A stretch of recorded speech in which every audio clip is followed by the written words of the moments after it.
Donc moi c'est Céline, je travaille sur le secteur de Longwy depuis une vingtaine d'années dans le domaine social. J'ai fait ce métier-là pour tenter d'améliorer la vie des personnes les plus fragiles. Même si c'est un métier difficile du fait du contexte, ça reste un choix que je ne regrette pas.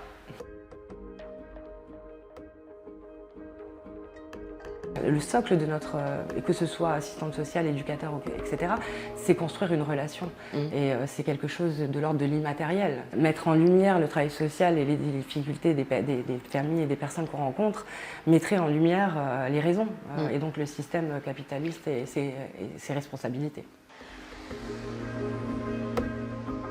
Bonjour, aujourd'hui je vais recevoir Céline, une assistante sociale, une amie que je connais depuis de nombreuses années. Donc je l'attends, elle va arriver. Nous sommes à ma permanence à Longwy. Ah ben la voilà qui arrive. Bonjour Martine. Salut Céline, ça va? Sous la neige. Entre vite. Allez.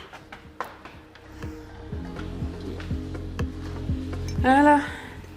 Comment ça va? Voilà, ça va et toi? Froidement. Voilà. C'est l'hiver. Ouais, il fait pas trop froid ici, tu peux enlever ton manteau. Oui, c'est vrai. Et alors, rebonjour Céline. Voilà, on est installé au chaud dans ma circonscription, dans mon local de circonscription. Alors, donc tu es assistante sociale et ça fait longtemps qu'on se connaît.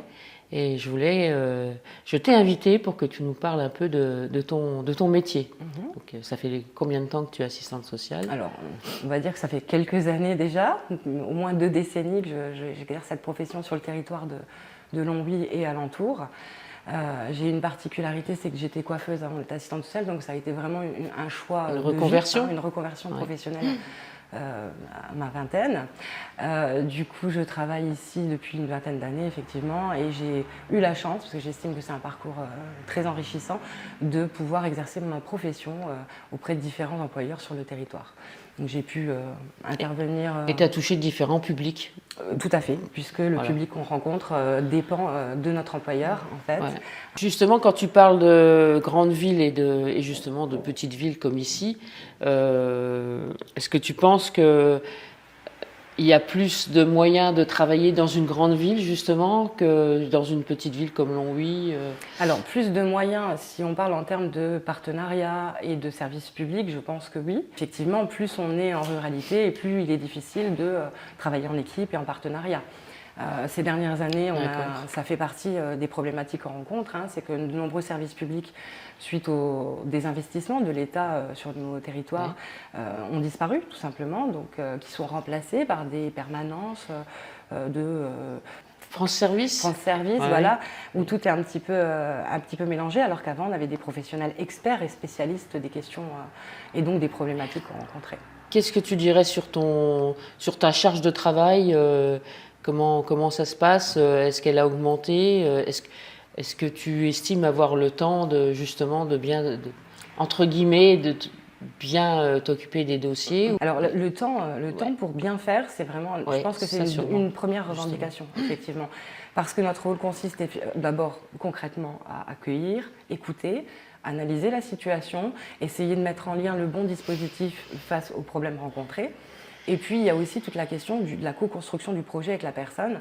Et donc, pour pouvoir impliquer des personnes plus fragilisées à leur projet de vie, il faut prendre le temps et des fois s'adapter à leur potentialité.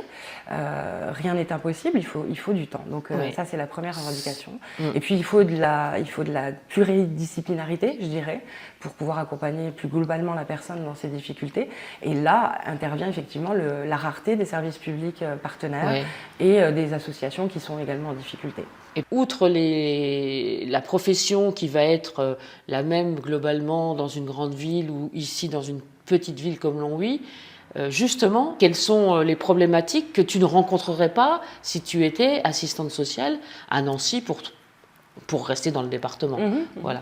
Ça va être peu ou prou les mêmes problématiques que les personnes rencontrent, puisqu'elles sont induites par les politiques nationales, donc forcément l'inflation va toucher tout le monde. Voilà, des éléments comme ça vont impacter l'ensemble de la population. Il y a aussi le problème de la mobilité, hein, quand on est isolé au niveau des territoires comme le Longwy-Aunay par exemple, où il y a des petits villages qui ne sont pas forcément desservis, en tout cas les cadences ne sont pas adaptées aux besoins. Hein. Et puis on a toujours cette particularité d'être frontalier du Luxembourg, et ça, la frontière avec le Luxembourg, comment tu l'aperçois justement, parce que moi mon mandat il va aussi être de souligner les différences de revenus, on va dire de revenus confortables pour une partie de la population, ici sur Longwy, sur le bassin de Longwy, et un niveau de précarité, entre guillemets, je vais caricaturer, mais pour ceux qui ne vont pas travailler au Luxembourg ou qui n'ont pas de travail du tout, qui sont au RSA, etc. Donc, donc, pour ton information, il y a une étude récente de l'Agence de l'urbanisme qui dit que le niveau de précarité ici, sur le bassin de Longwy, et la moyenne est plus forte que dans toute la France. Donc c'est quand même extraordinaire d'avoir, et ça renforce encore la différence de revenus entre, on a deux catégories de population, ou on va dire trois, une catégorie qui va travailler au Luxembourg, une catégorie qui n'y travaille pas mais qui gagne sa vie quand même correctement, et puis une forte catégorie qui n'a pas de travail ou qui est au RSA, etc. Et qui renforce avec ceux qui vont travailler au Luxembourg, cette différence de mode de vie, de niveau de vie. C'est clair. Alors il y a aussi un problème du Luxembourg qui rejaillit sur notre territoire, on en parlait, le problème du logement. Donc on a aussi cette difficulté-là en tant que travailleurs sociaux sur le territoire, c'est d'articuler en fait la législation française et luxembourgeoise pour ces catégories particulières. Et effectivement, ça fait monter le prix des loyers, ça empêche donc une certaine partie de la population à se loger là où ils vivaient avant.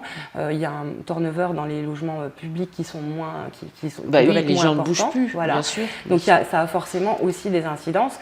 Après, comme partout en campagne, on avait. Est-ce que le logement social reste abordable aussi, finalement ? Alors, le logement social, dans le secteur, il reste abordable, mais il faut y accéder. Et c'est ça la vraie difficulté. Oui, c'est surtout ça, d'accord. C'est la vraie difficulté. Donc, tu dirais, toi, que le problème transfrontalier peut être un avantage, mais il ne faut pas oublier les nombreux inconvénients, finalement. Voilà, puis il faut le construire. Je pense le revers de la médaille. Il y a des choses à construire avec eux.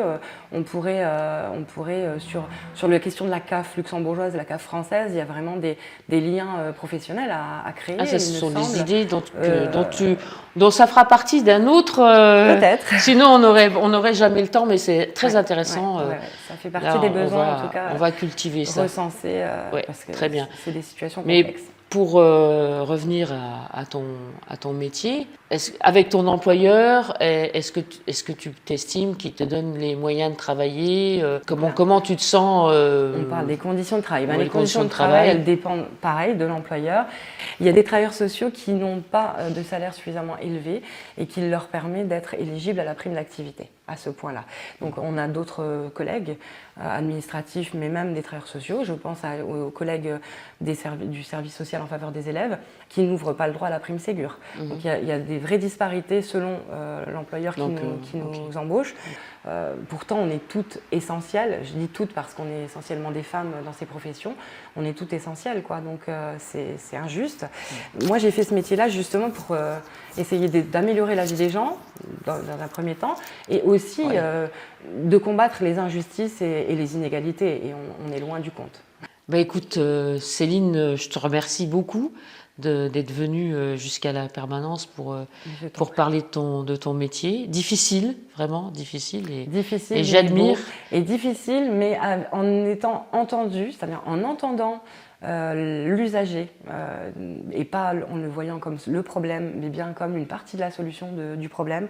Je pense que ce serait un métier merveilleux. Et il faut vraiment, je le redis, les travailleurs sociaux travaillent globalement dans des secteurs dégradés, volontairement, ça tombe pas du ciel, et on est combatif et on fait ce métier-là parce qu'on a envie d'améliorer la vie des gens concrètement. Est-ce que tu penses, mais je me doute de la réponse, est-ce que tu penses qu'on va dans le bon sens? C'est ça que je voudrais... Il faut absolument faire marche arrière, c'est-à-dire il faut remettre du lien physique, du lien humain au centre de tout. Il faut remettre le lien au centre de tout. Il faut vraiment, comme je le disais, réévaluer le réel impact des politiques et en changer. Écoute, Céline, on en aurait pour la matinée, vraiment. Donc on va s'arrêter là et je vais vraiment te remercier Merci à toi de mettre en lumière puis... cette profession qui est encore une fois très belle et pour laquelle il faut se battre.